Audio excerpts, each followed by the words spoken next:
Нека носим и още срама по челото, синила от бича следи от теглото. Нека спомен люти от дни на позор да висне кът облак в нашия кръгозор. Нека ни отрича историята века, нека е трагично името ни.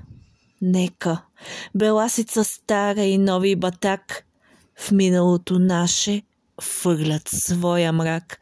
Нека да ни сочат с присмехи обидни, щупените окови и дирите стидни. По врата ни още от хомота стар. Нека та свобода да ни бъде дар. Нека. Но ние знаем, че в нашето недавно свети нещо ново, има нещо славно, що гордо разтупва нашите гърди и в нас чувства силни, големи плоди. Защото там не иде навръх планината, що небето синьо крепи с рамената, издига се някой див, чутовен връх, покрит с бели кости и с кървав мъх. На безсмъртен подвиг паметник огромен, защото в Балкана има един спомен, има едно име, що вечно живей и в нашата история като легенда грей. Едно име ново, голямо, антично, като Термопили славно, безгранично, що отговор дава и смива срамът и на клеветата струшава зъбът. О, шипка! 3 деня младите дружини как прохода бранят, горските долини трепетно повтарят, на боя ревът. Пристъпи ужасни. 12-ти път гъсти орди лазят по урвата дива и тела я стелят и кръв я залива. Бури подир бури, рояк след рояк, Сюлейман безумни сочи върха пак и вика: търчете, тамо са раите. И ордите тръгват с викове сърдити и Аллах грамовно въздуха разпра. Върхът отговаря с други вик: ура! И с нов дъжд куршуми, камъни и дърви, дружините наши, оплискани с кърви, пушкати отблъскват, без сигнал, без ред. Всякой гледа само да бъде напред и гърди геройски на смърт да изложи. И един враг повече мъртъв да положи.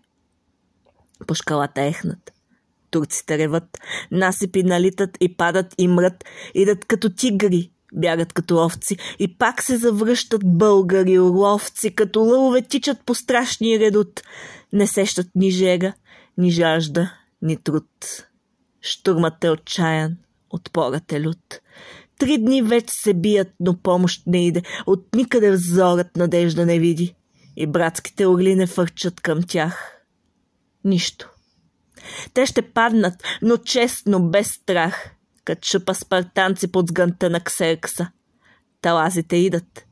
Всичките на штрекса. Последният напън вече е настал. Тогава Столетов, нашия генерал, ревна гороломно: млади опълченци, венчайте България с лаврови венци. На вашата сила царят повери прохода, войната и себе дори. При тези думи силни дружините горди очакват геройски душманските орди, бесни и шумещи. О, геройски час! Вълните намират канари тогас, патроните липсват, но волите траят. Щикът се пречупва, гърдите остаят и сладката радост до крак да измрат пред цяла вселена на то славен ръд с една смърт юнашка и с една победа. България цяла сега нази гледа, той е връх висок е, тя ще ни съзре, ако би бегали, да мрем по-добре.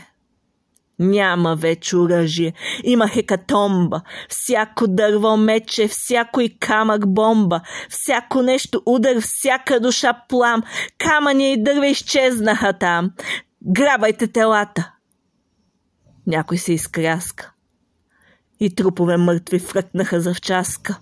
Кът демони черни на черни и рояк, кът турец тропалят като живи пак. И турците тръпнат, друг път не видели, ведно да се бият живи и умрели. И въздухът цепят с демонски вик. Боят се обръща на смърти на щик.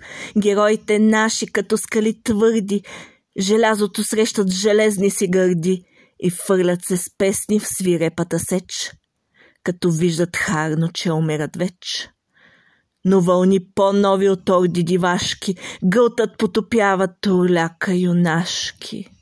И още миг ще падне заветният хълм.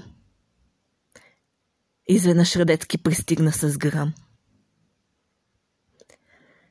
И днес и още Балканът, щом буря зафаща, спомня тоз ден бурен, шуми и препраща, славата му дивна като някой ек, от урва на урва и от век на век.